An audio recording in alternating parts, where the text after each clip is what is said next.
is not a team that's finishing last. That's for sure. This team is not finishing last. Come hell or high water, this team's not missing the playoffs this year. It happens in the room, stays in the room. And did you guys do it on the buses, or was it always in the room in London? I can't disclose that kind of information.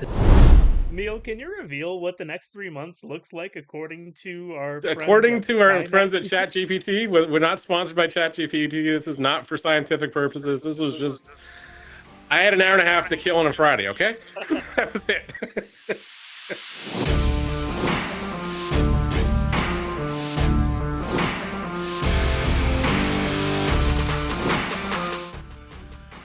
Well, spring is slowly turning into summer, and the grass is green, and everybody's thinking baseball these days, and we are less than a week away from the official IBL season getting underway. It's the most beautiful time of the year, folks. Neil, Braeden, Mark, here with you on the latest episode of the IBL Inside Pitch. We still got 3 more teams to run down ahead of that glorious occasion coming up this Sunday. A pair of games on the IBL schedule.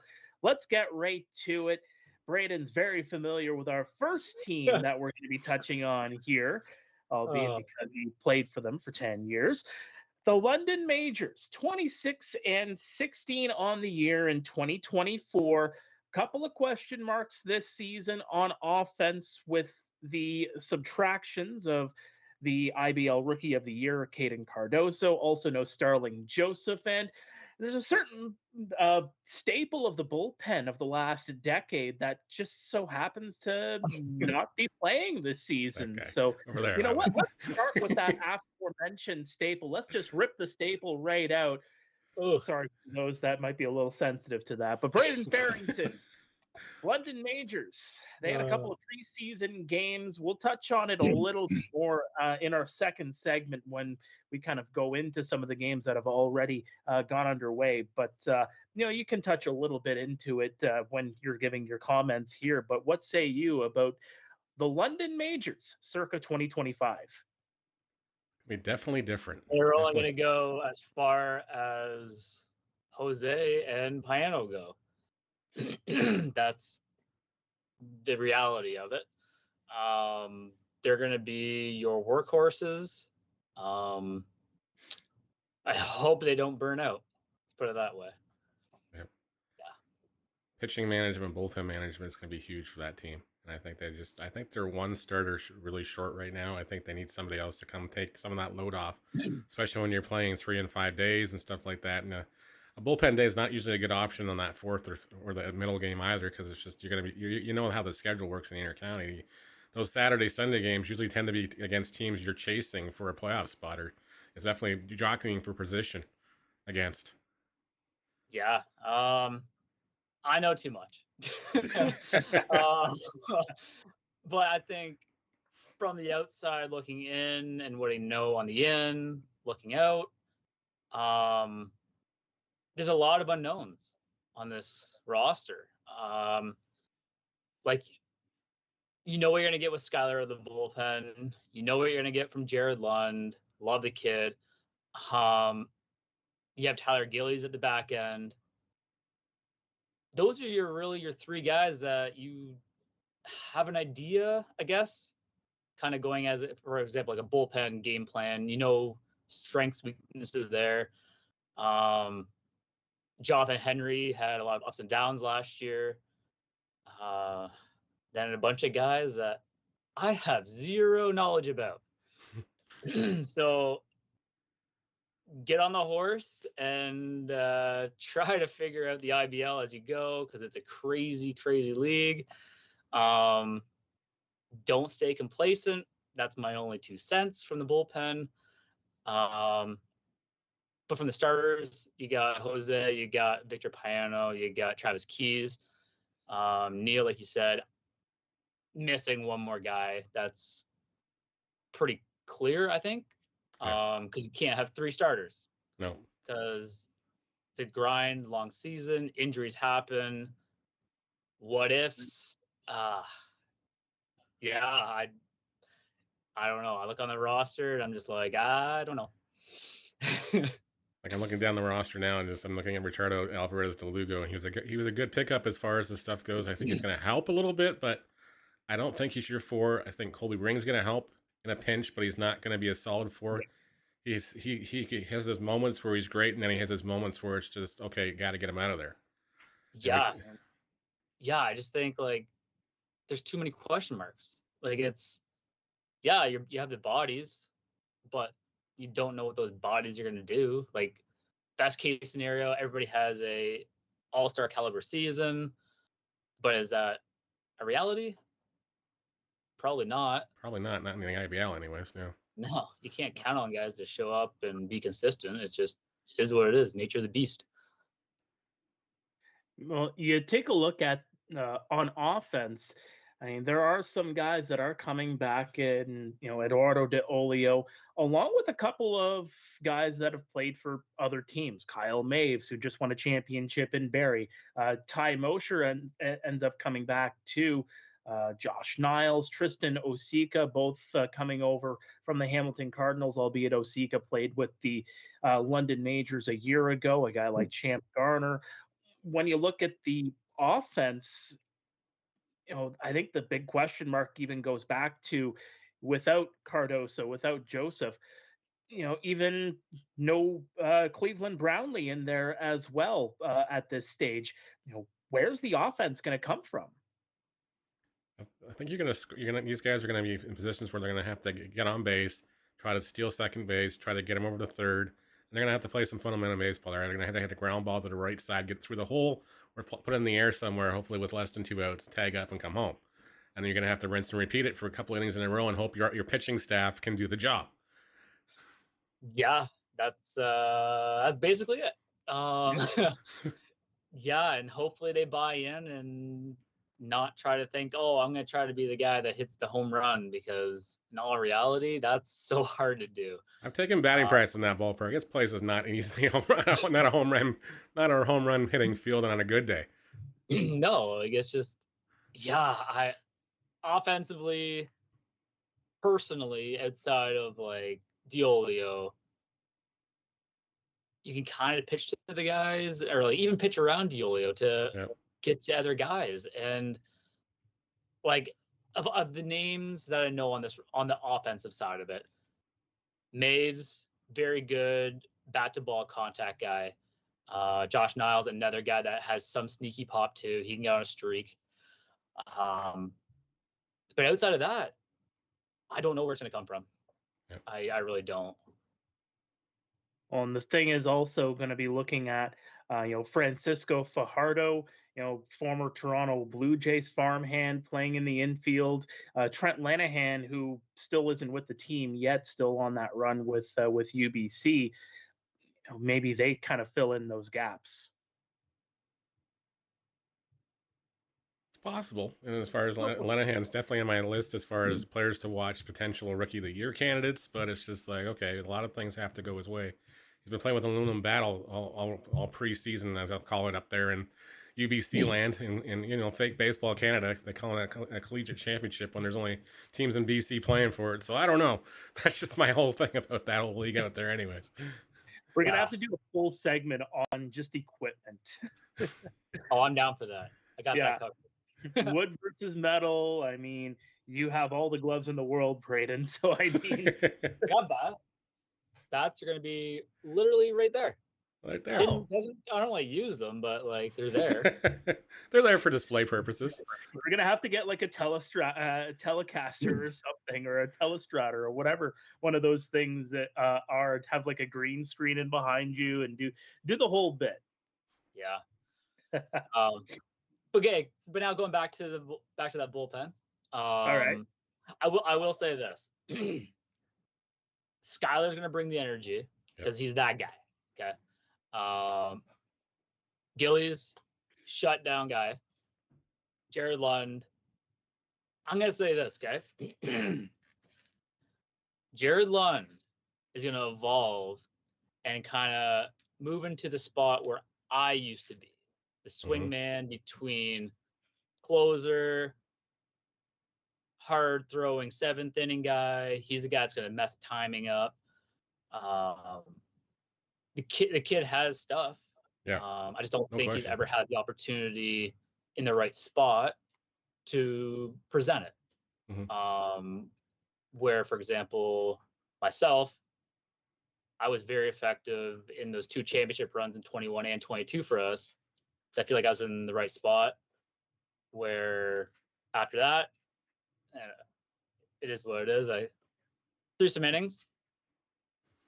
All right. Gave up some home runs. It happens. Yeah.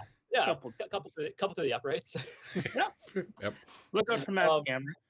Oh, by the way, Josh did watch that clip actually. After that. Cool. Like my big concern, okay, like again, because I've been there for a while, my concern is how often are these guys going to be getting used? Yeah, that's my number one thing with this team too. Because again, I love these guys like family, like especially those 3. I would hate to see them get used more than what they should, especially back-to-back days. That just, or even back-to-back, for all I know. That's gonna be the real big question mark for me. How they get used, because again, nobody likes to see injuries happen. No. Especially last year, I was on the top of the steps when a couple injuries happened near the end of the year that were pretty significant, I think. And again, it's a good friend of mine that I grew up playing with, and it was tough to watch that happen. Like, he battled through it at the end there, but again, it was tough to watch, and wish nobody that kind of feeling. Exactly. It'd be nice to get. Anything else on the London Majors before we move on to the defending IBL champions? I think that's it. Like, I think like Cleveland Brownlee, if you guys are going to, everybody keeps asking if he's coming back and everything else. And I think Cleveland's on his own timetable right now. Like I've mentioned with the interview I did with Roop and everything else, he's got, if he wants to come back, there's a spot for him. If he wants to just hang out and, show up and be with his son, hey, that's the more important priority. Family first here. I get it. And, hey, he doesn't know the game anything. He doesn't know this team anything. He's an absolute London Majors legend, and it's just he's been a great ambassador for this game and a great ambassador for the league for so many years. That hey, if it's his time, it's his time. Yeah, I agree. He doesn't. There's no incentive for him to play. No. He's done everything. He loved the guy. Junior's priority, I feel. Just my personal take. No, and I think that's where it has to be, anyways. I think that's where it has to be. Right now. Family first, and I mean, you never know. He might be a future London Major, to say the very least. He can mash, so that's for sure. I've seen him take a few swings at Labatt. He can pop the ball. Yeah, kid's awesome. He really is. All right, let's move on to the 27-15 a year ago, 10-0 in the playoffs, en route to their 8th IBL championship last fall. The Barrie Baycats, very much the same when it comes to their pitching staff, which is scary to say the very least.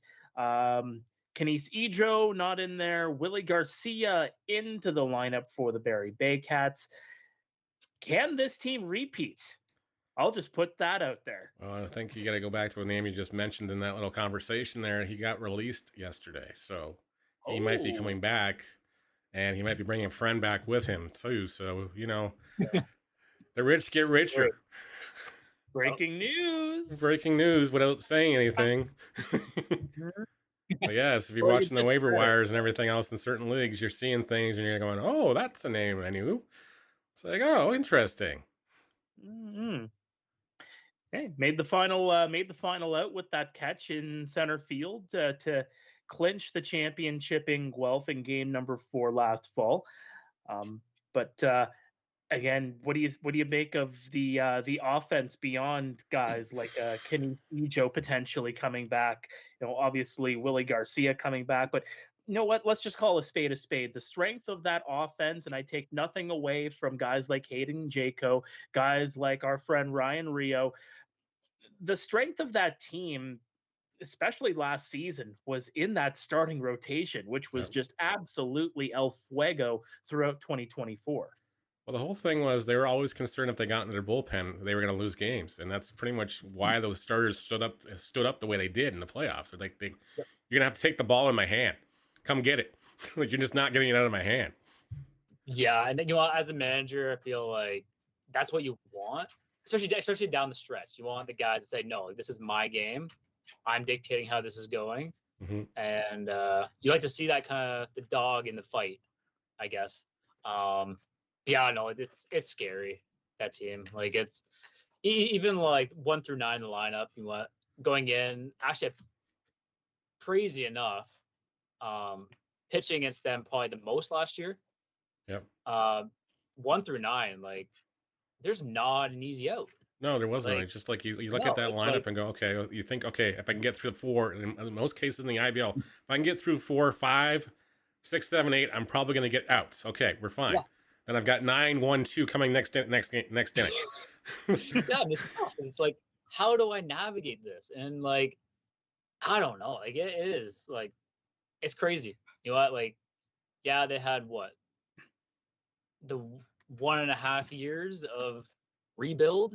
Yeah. And they're back to where the dynasty used to be. Like, yeah. Well, it wasn't just, it's not even just a rebuild. It was, Josh Matlow got handed the cupboards. They were completely bare. Yeah. That was it. Yeah. And then now it's just like, they're back to where they were. And it's crazy. Like how they can just retool everything and make it work. And you know what, Josh Matlow, like got to know the guy pretty well over the last couple of years. And you know what, he's done a tremendous job. Like from no question. getting the players to marketing and, like just getting the community involved. And it's such a cool thing there.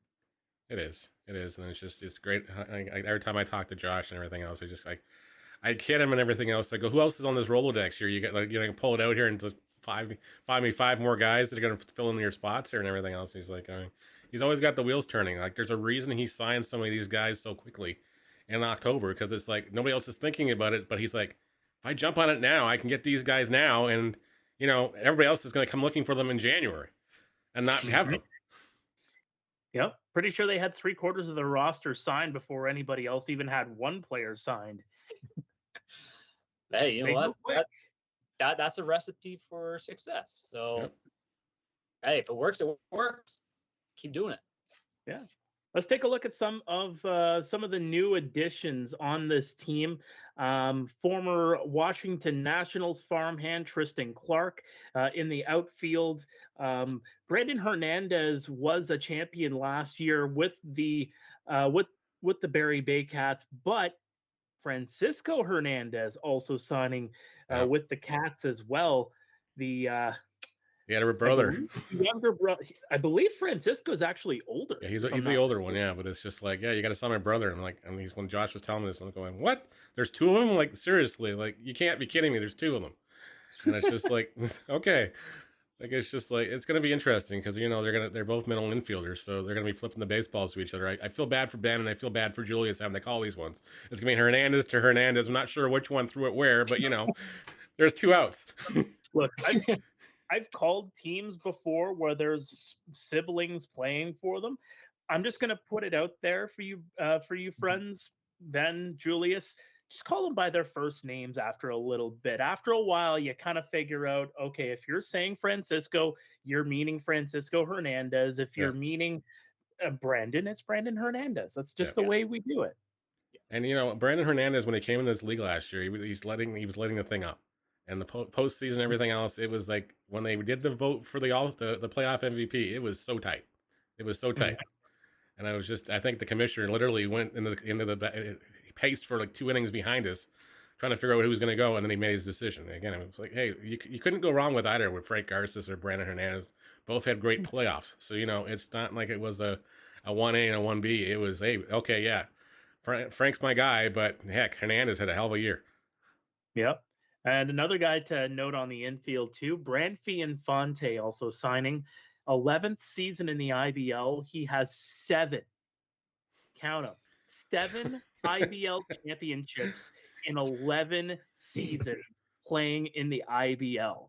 He's got just as many rings as Brady does in the National Football League, but in half the time. Yeah. I remember when he broke into the league. I was always worried that when I was on the mic, am I saying his first name wrong or something? Like, because again, you read the lineup cards and everything. I was going, is it Branty? Is it Branthy? What is it? Because it was always spelt wrong. I was just like, I always felt bad, but you know, he's a great guy. Someone typed it in wrong in Point Streak. Yeah. Oh man. Braeden, what do you make of this this Barrie Baycats team as constructed? I think it's just like, if they don't go to the finals, I feel like it's just an absolute disappointment. Yeah. Mm-hmm. I think the big question mark is, it's a good friend of mine, Hayden Jaco. He tremendous shape if you follow him on Instagram. Yep. Officer Jaco, yes. Yep. Yeah, my thing is, hey, like, I love the guy to death. I want to see him succeed, and everywhere he has gone has been successful. Yep. And there's a reason why he's coming back to play for Barrie, because they're successful. Yep. So it's crazy how this whole Barrie, I'm not gonna say it's a dynasty, but like, no. Like if you have like a magic ball and you want to be like, okay, like, is this, you know, economical, sustainable? I think it could be, especially if all the guys enjoy playing there. Like, it's just, yeah, I think it's just it's a great thing that they've been doing there. So yeah, why not just keep doing it? This was likens me back to when they got good the first time, when it was the mass exodus from Toronto up to Barrie, which was like, okay, all right, so now these guys are leaving they're leaving Toronto, where, you know, they're doing pretty well. Yeah. They never got to the promised land, but they all of a sudden left and went up, and it's like they turned Barrie like right around almost instantaneously. It was just like, okay, they got a huge affiliation with the Ontario Blue Jays back then and everything else, and it just started building that pipeline for all these guys, you know, years down the road to keep this thing sustainable. Speaking of pipelines too, I mean, that 22U team that they're starting up this year as well is also going to help that pipeline for years to come. The Barrie Baycats, folks, look out. Do they have another six-peat in them? That's going to be another question. Let's not put the pressure on Josh now here. Jeez. Yeah. Sorry, not sorry, Josh. I want a ring. Yeah, they're nice. Yeah. I bet. I bet they are.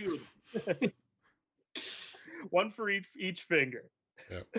Well, let's move on to the team that won the pennant a year ago. Another team, ironically, we were just talking about a guy that is a police officer. How about another guy that's a police officer, signed to a card, but allegedly retired after the 2024 regular season after accepting that job at the OPP? Greg Marco signed to a card with the last team that we're going to be touching on here with the IBL season previews. Stud pitching. The defense seems like they're back and better than ever. A key addition and a guy like Brandon Luther, among other players. 32-10 a season ago. The Welland Jackfish. You know that they have some unfinished business to take care of after they lost to the Guelph Royals in the IBL semifinal a year ago. What do the Welland Jackfish have in store here for 2025? I think it's more of the same, but I think other things. I think in the back of their head is like going, we were so great at home last year till the postseason. They went 1-4 at home in the postseason, which I still don't understand. I just don't. That place, that crowd, everything else. It's just like, you think everything, every odd in your favor would be stacked against the opposing teams, and it's just like, okay, they went in there and stole games. Yeah, I think they're through the whole lineup is really good. I think for me, the big tail, it's an arm that not a lot of people would obviously associate at the front of the line for Welland, but Brendan Underhill. Oh yeah. He's like their Swiss Army knife. He's he can come see a starter. He's a reliever. You need an extra inning guy to go a couple innings. Hey, that's your guy. Yep. I feel like that guy is, if he has a good season, then that's kind of where Welland's gonna go. He got 7 wins last year. Yeah, which is, I'm not gonna say unfathomable, but no, but it's just like, he's coming into situations where either he was trailing or he was in position where they were tied, and somehow he got, he was that guy that shut the door for them enough to get him into that point where, okay, we can get some runs up here and we're gonna win this ball game. Yeah, and like I got to meet him at the All-Star game last year, him and Davey in the bullpen. Yep. And like, there's good dudes. Like, oh yeah. Like the more I hear about Davey Mendez, it's just like, I mean, it was like going, man, like he's like, everybody just totes his virtues. He's like a great human being. Yeah, he's a hell of a pitcher, but he's an even better human. Yeah, and like, in all honesty, like, did he have to take time out of his day to like say hi to me? Like, no, like, no, but that's just Davey. Yeah, and it's the thing. Like, I was hanging out with like Robert Mullen there in the bullpen after he got pulled because we had to share time there. But like, Molly was sitting beside me. We are just talking up, but the good old days of London, and then Davey comes, sits beside us, introduces himself. I'm like, dude, I already know who you are. Yeah, like, you're the guy, big trumpets at the end. I'm watching you from over on that side of the field. And I'm like, well, this was a fun comeback. Yep. All right. That one's closed. Now we're on the same side. Yeah. But Underhill's gonna be good. Davey is obviously just above and beyond everybody. So I expect the same stuff from Welland this year. Yeah. I think Abrams is going to go out there. He's going to get you probably between 8 and 9 wins again. He's going to get 90 strikeouts like he did last year. He's just going to go out. He's going to be Mr. Consistency. He's going to go out there. He's going to give you 7, 8 innings. He's probably going to put up double digits in strikeouts 5 of those 6 nights over there. And on a given night, you might have an off night once in a while because it's hot or whatever else. You had a rough week at work or whatever. But still, he's going to go out and do his job. You got Jose Dominguez coming in now. You've got Theodore Ortega, who's just like absolutely scary stuff. Like Mark and I saw that firsthand in that second round, and it's just like ungodly breaking stuff that I would not want to have to go face up there. It was just ungodly. It was falling off tables and falling off rooftops for crying out loud. Yeah. It was so cool to watch too. It's just like you wouldn't expect it, and then all of a sudden it's like a hammer, just like out of nowhere. Like, what just happened? Yeah. Okay. Like, where did that come from? Like, crap. Yeah, like I want to know how you hold that, sir. Like, show me that picture. Yeah.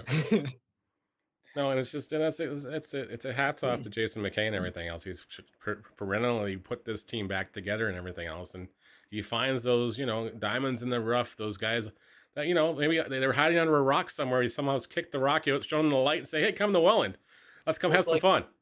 It's like Dupuis. Like nobody would like take a look at this guy. Like no. 5'6".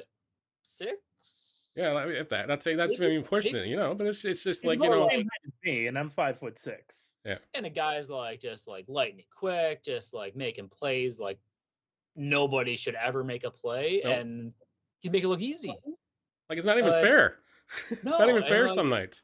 And the cool thing is, it's like I've seen again from across the diamond, and I'm like, okay, like there's got to be something that gives with this guy.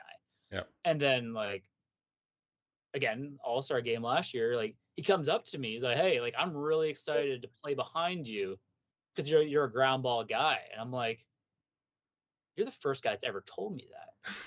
Like, pardon? Like that's so cool, man. Like, I hope I give you a ball, and happened to be the third out. He did a nice little sliding play, and I was like, "Oh, okay, that was new." Yeah, I kind of like that. There's a reason we call him the Wizard of the Pond, because just it's just great to watch him play baseball. The guy's a carpenter. He's so effortless.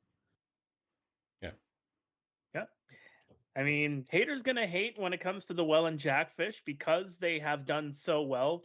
I mean, as a New England Patriots fan myself growing up, throughout the Brady era, I experienced a whole lot of it as just a fan. Yeah.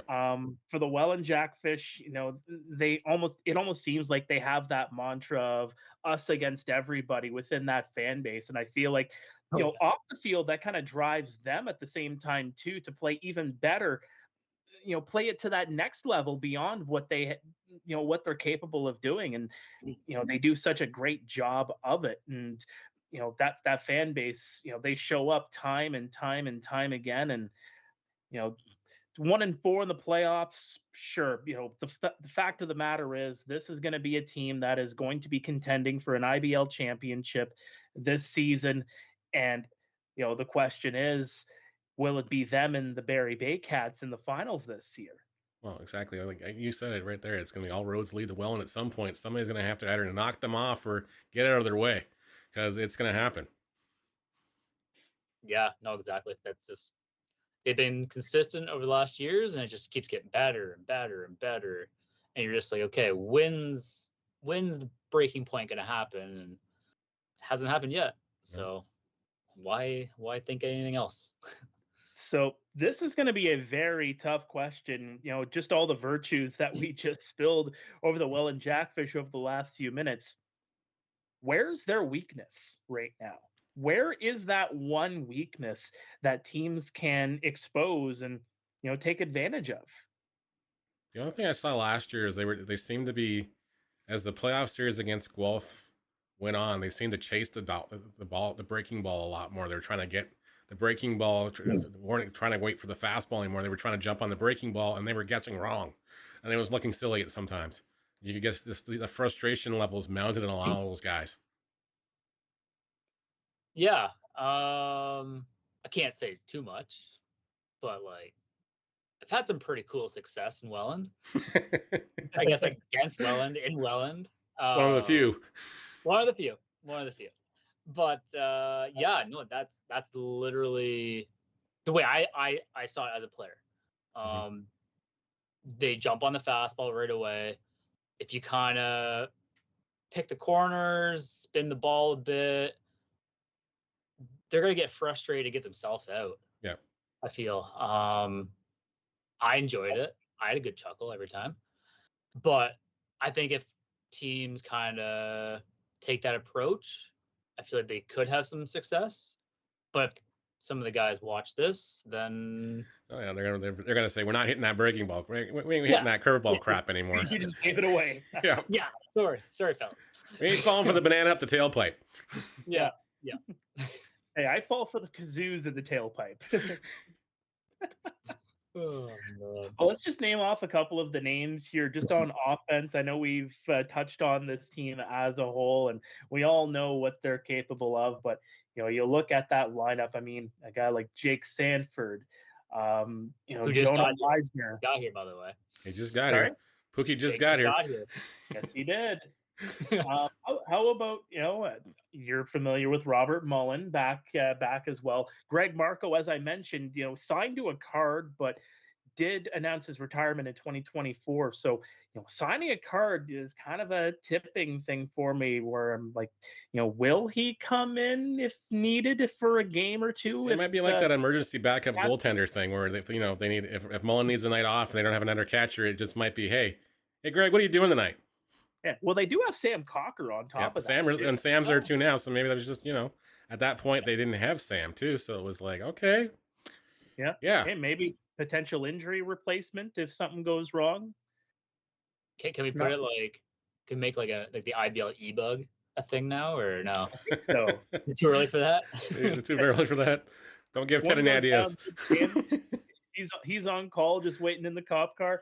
Hey, Marco, get down to the Jackfish Stadium. We you just hear the sirens coming up the Welland Way there, the lights flashing the whole bit. He's announcing his presence with authority. Oh man, we are so going to hell for this. I'm already there, buddy. Other names, of course, Brandon Luther, Ethan Hunt, Tyson Gom. We already touched on TD6 and Tyler Dupuis, but one thing I did want to mention as well is a couple of guys that are on their inactive list, guys that were in the playoffs a year ago. Do we see them this season? Do they get sent down for wherever they are? But guys like Mike Mueller, Enrique Saldana on the pitching mound, and another couple of guys that are on the inactive list right now, Steve Moretto and Dawson Tweet, another couple of regulars on this team from a year ago. You never know. Like, you never know. Like, guys could, their situations could change, or they might get, they might have stepped away, and all of a sudden, okay, maybe I'm missing it too much and just can't quite get away from it yet. But but some guys, it's just hard to say too. And as you touched on earlier, Brandon Luther, I think he's another one of those guys I got a star beside his name just because I've seen him play enough in the WCBL. I just like watching him play. That is, he's probably got a potential to be one of these Rookie of the Year candidates in that conversation for sure. Anyways, so it's going to be like, okay, if he comes up, gets an opportunity here, and makes the most of it, he could turn some heads in a hurry. Anything else on the Welland Jackfish, you guys? I want to see more fireworks. Yeah, literal fireworks, not on the field, but like actual like. Yeah, I think Ryan can do something about that. So I think so. Hey, the coach has got his own bobblehead this year, for crying out loud. Come on. Yeah. I want to see something cool. I want fireworks. I want glitter. I want every. Go to prom night then. Yeah. You know what? Hey, if Ryan does that, we can do. Well, I'm not gonna say we, but I'm like, I'll be there. I'll report live. I'll do a little live segment. A little live segment. Why not? All right, there we go. Absolutely. We're going to try to get all three of us at one ballpark at one point to record one of these episodes with a good backdrop. And maybe Welland's the location, but we'll have to talk with Ryan about that. If that doesn't work out, I mean, I know a couple of ballparks around us that we got a might few. be able to pull something off. Just a few. Just a few. All right. Well, we got more news after this. Those were our season previews, folks. The Welland Jackfish, the Barrie Bay Cats, and the London Majors. We'll be back after this. Oh, hi, Mark Pare here from the IBL Inside Pitch. Did you know that you can tune into every single Intercounty Baseball League game live as it happens online? Just go to theibl.ca, the official home of the Intercounty Baseball League. Hit more, hit how to watch, and hit team channels. You'll find all the links there on the official website of the Intercounty Baseball League, theibl.ca. Welcome back. Hope you enjoyed the season previews. As the last few weeks, we were able to run down all 9 IBL teams. Some teams a little bit more than the others, but alas, the IBL season is less than a week away. He's Neil, he's Braeden, I'm Mark, and well, we wouldn't be able to get through this week without getting to some of the breaking news that we've, I guess, neglected maybe in the last week or so, because we have been concentrating on teams individually, but things have been going on. We haven't been ignoring them from the teams that we've already touched. Let's get right to it. We touched on this team in the first week of our season previews, the Toronto Maple Leafs. And Neil, Braeden, the Toronto Maple Leafs have, well, they've made a little bit of noise with Luis Florentino being signed. But the one thing I really wanted to touch on here as well is a guy that just got put on the inactive list in Jordan Castaldo. What do you guys make of Mr. Castaldo so far being put on the inactive list, and will we see him this season? Hard to say. Yeah, I don't know. It's a veteran body that's has a lot of experience that's missing now. And it is. And you just go down, you look at the all-time stat leaders and everything else. His name is in the top 3 in a lot of these categories, and he's very close to some pretty big milestones too. That it's just like, okay, I'd love to see, like, just from my personal standpoint, I'd love to see him get there, because not only there's not been too many people in the intercounty hit that 700 hit plateau. He's 11 short right now. Cool. He's on a very select crew as far as that stuff goes. So like you look at the top of that list, there's Riley Topley, Kevin Hinton, Arden Eady, then Jordan Castaldo is sitting at 5 right now. So it's just like, it's much and everything else. He was in the exhibition game yesterday for Toronto. He was trying to see if he still felt it and everything else. And then it's just, I don't know what happened in the last 24 hours, because I wasn't there. But I saw pictures and everything else. He was there. He was on the bench. You can see him taking a couple of hacks here and there. But if it wasn't meant to be, it wasn't meant to be. I get it. Again, he's another one of these guys that doesn't know the league anything. He was a Triple Crown runner, a 2-time MVP. It's just like, it's been great to watch him play. Yeah, it's crazy. It's crazy to not have him on a guess opening day lineup. Yep. Yeah, I don't think I couldn't tell you last time I never saw him on a lineup. So it's gonna be weird to see that, I guess, this year. But hopefully, all's right in the world, and we get to see him this year and see him break some milestones. That's for sure. Exactly. With him out of the lineups and everything else, now the active leader in home runs is now Jonathan Salazzo in the active leader category. So it's just like, okay, because if you were assuming Brownlee's out too, so it's like, okay, there's the two. There's 3 and 4 on the all-time home run list off to retirement land, or off to Robidas Island, or whatever you want to call it these days. Oh man. I gotta touch on the biggest news out of Leafland, though. The Bushmen are back. They are. I watched that this afternoon. I got to make sure I don't drink anything when I'm watching them, just because I was spitting it everywhere. Maybe they saw our first segment when I kind of called them out. Yeah, maybe. Maybe They're quiet. They were quiet. So now I'm happy to see them back. They have awoken, that's for sure. Yeah, that's good. So keep on rolling. Yeah, a little bit of a post-mortem, if you will, with Salazzo moving over to Hamilton, but otherwise, really enjoy the content that they push out. And I'm gonna try to make it to Christie Pitts on Sunday for the Panther season opener against Toronto. Maybe I'll run into them and see what they. Hey, See make what sure they you have to take a say. DD with you, because you're probably going to get a few And- left field beverages in your hand, sir. If I make it to Christie Pitts, I'm taking the bus. Let's just All put right. it that way. Wow. I think the bus leaves at 10, so you might want to make sure you're there. Hey, I'm a northern boy. I can handle it. I know. They're built different. Facts. Well, let's move on to yet another team that we touched on in week 1 of our season previews, and a team that, well, speaking of awakened, how about the Brantford Red Sox? Jose Vinicio and Pedro de los Santos among the names that have joined the Red Sox nation. Guys, what do you make of the Brantford Red Sox right now going into the season? This is not a team that's finishing last, that's for sure. This team is not finishing last. Come hell or high water, this team's not missing the playoffs this year. I love it. You got some fight.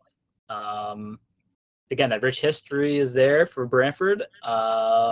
It's nice to see them do something of like recognized names. Mhm. Vinicio is hands down, I think, still one of the league's best. Yeah.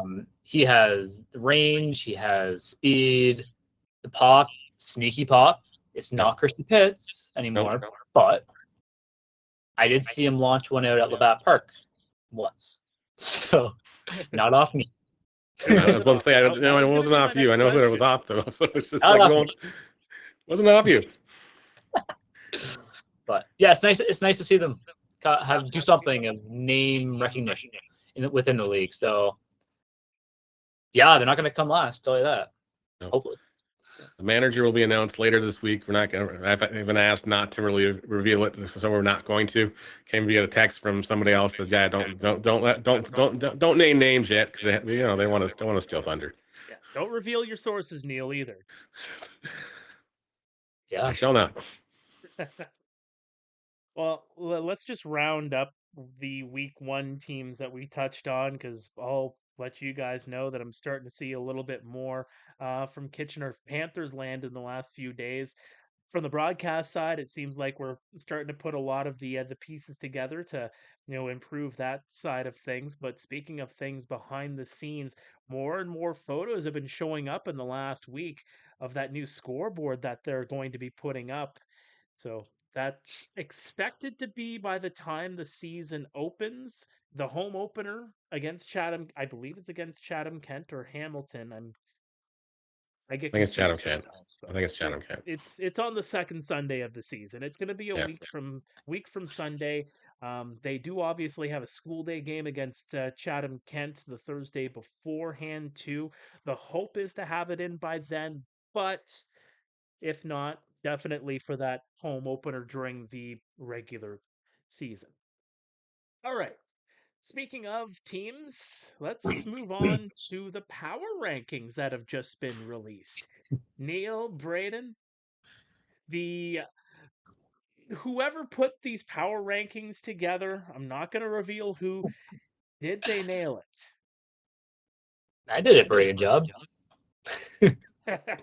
Yeah, well, there's always people that are they're gonna pick on something, and it's just like you kind of have to go when it's first in when it's the preseason and everything else. You kind of have to just go with where teams finished last year, and if you got to salute and you got to recognize teams that get a lot of movement.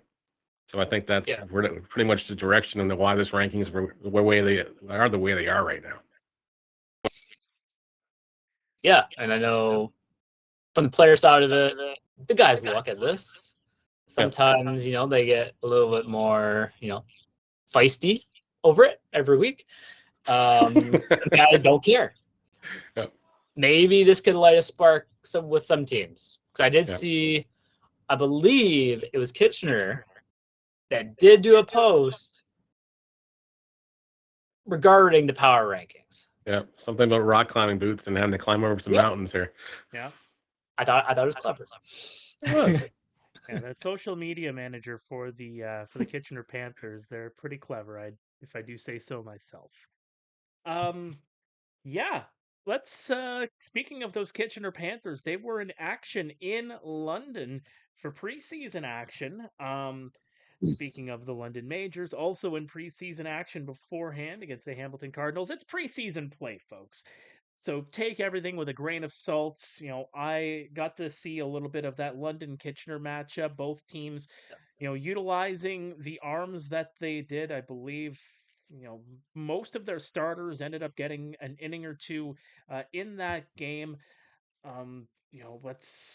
Early thoughts on what you guys may have seen from some of the preseason games, not just, the Londons and the Kitcheners and the Hamiltons, but I think I saw Toronto was out there. I think Barrie was doing a charity event too, and yeah, we're off and rolling.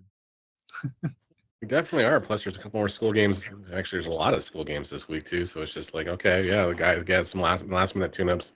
Some guys will try things. Managers will try things as far as lineup tweaks and stuff like that. But those 7-inning ball games, it's so loud. You can't You can't do a lot of fundamental stuff. You can't do everything else. It's more of a just, okay, it's the show and go pretty much. Let's go have a good time, because especially when guys are showing up to the field at probably 8:30 in the morning on a Tuesday morning. We're not used to that. Yeah. No, it's tough. It's tough. We need to speak on London Kitchener game. There was a spot where a certain player from London. Yep. His name is Charlie Bowman. He may need to have an extra, pine tar stick in his hands. A little bit extra stickum or something, whatever. Or Is stickum even allowed in Intercounty? Yeah, grabs the bat. Charlie, I'm sorry, buddy. I know you're gonna watch this, but it's got to be $10 in the kangaroo court box. First thing with the bat, absolutely. He just fires this thing, and there is video evidence of it. It's like it was just such bad timing too. It's like he's up there taking his warm-ups, hacking away, and then the bat just gone. If that would have been a normal game, poor Sarah would have got that bat in the head. Yeah, someone's dying in the front row there. So I died laughing. I was like, this is not real. I sent Skylar a text right away. I go, hey, let's throw the hammer down kangaroo court. Day one. Yep. Well, shout out to Skylar as well. In the Friday game against Hamilton, after he came off the mound with the bow and arrow right at Rodney. That was awesome. That was. The showmanship, the score lines, the kangaroo court. I gotta ask, Braeden, does what happens in kangaroo court stay in kangaroo court? Yes. Okay. I'm just checking. For the fans that might be asking that, touched on it a little bit. Just want to make sure it's kind of like going to Vegas. Yeah. Oh yeah. Yeah, it's one of those things that happens in the room, stays in the room. And did you guys do it on the buses, or was it always in the room in London? I can't disclose that kind of information because it's okay. All right. Stays in the room. stays in the room. But I will say, if it gets leaked out, there is very much consequences for said actions. Mhm. And there's always one person in the room that just doesn't want to follow the rules, and they just week after week throw the money in the box, and they just don't learn. Yep. So rookies, let's figure this out, because it's Oh, going to keep man. happening. Oh, They no. just set him off. Oh man, just same thing No, every single year. I know those days and everything else. It's just like I got There's always one guy. I got Or asked girl, or girl, sorry. to serve as a judge for a couple of kangaroo courts back in the good old days. I was just like, oh man, like seriously, this is what the fine is? Like, I want to fine you for writing this one up. Yeah. But they're always good though. They're always great, but you know, it's just like, this is what you're seriously charging him with? Like, you're one to talk. I won't just leave it at that. Yeah. I'm lucky I haven't gotten myself into trouble, and I haven't passed the bar yet, so I haven't gotten into kangaroo court. But Oh, don't worry. You will get roped in so fast. So yeah, Panthers, Oh. you're listening now. You know, you got Oh yeah. One name the right mistake. honorable Perry Oh, is sitting there right there now. You know, we'll have to get him a gavel. you're gonna have to get me a gavel. All I have is a pen right now. I need a gavel. Oh man, I think that might be a good way to wrap this up. Other than airing of maybe some grievances, if you will. I don't want to really call them grievances, but anything else on either list that you guys would like to check twice and unveil on this episode? Well, we did go do some I don't know, some artificial intelligence diving, spelunking, whatever you want to call it. And it was interesting because, you know, I was like, well, how much data does this thing need before it starts to make some sense of things?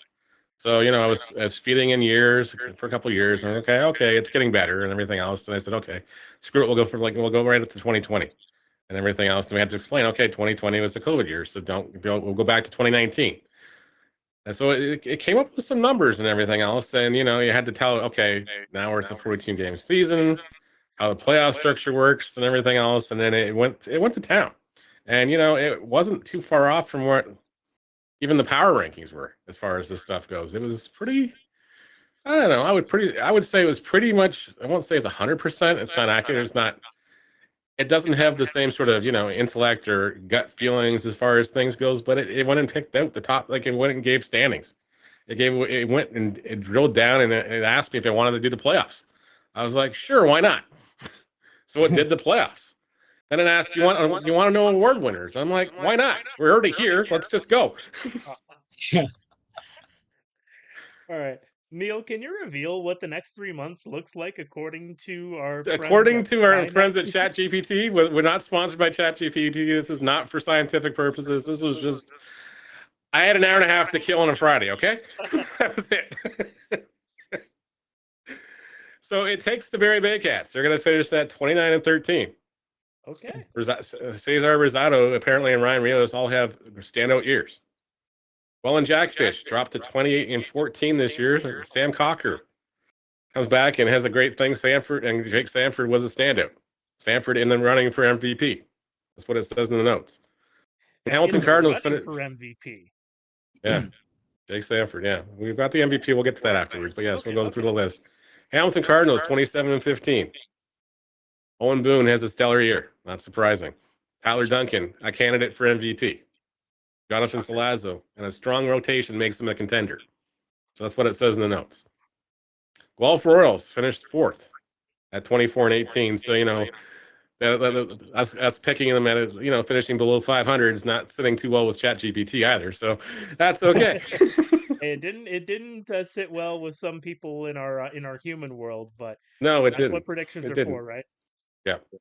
It says, you know, and it said Tyler. It says right here, Jacob Cush has a stellar season, and then Liam Wilson has given a game of solid foundation.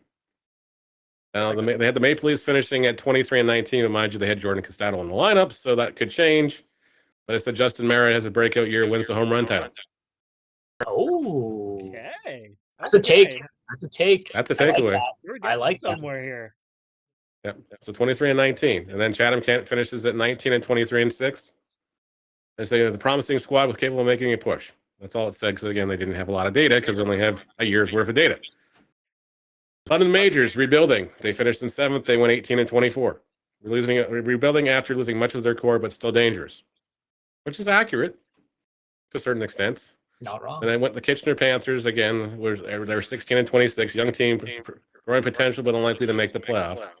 And the Brantford Red Sox finishing ahead of them at 17 with 17 wins. So that's the later thing, which is like, okay. So you see Kitchener being out and Brantford in.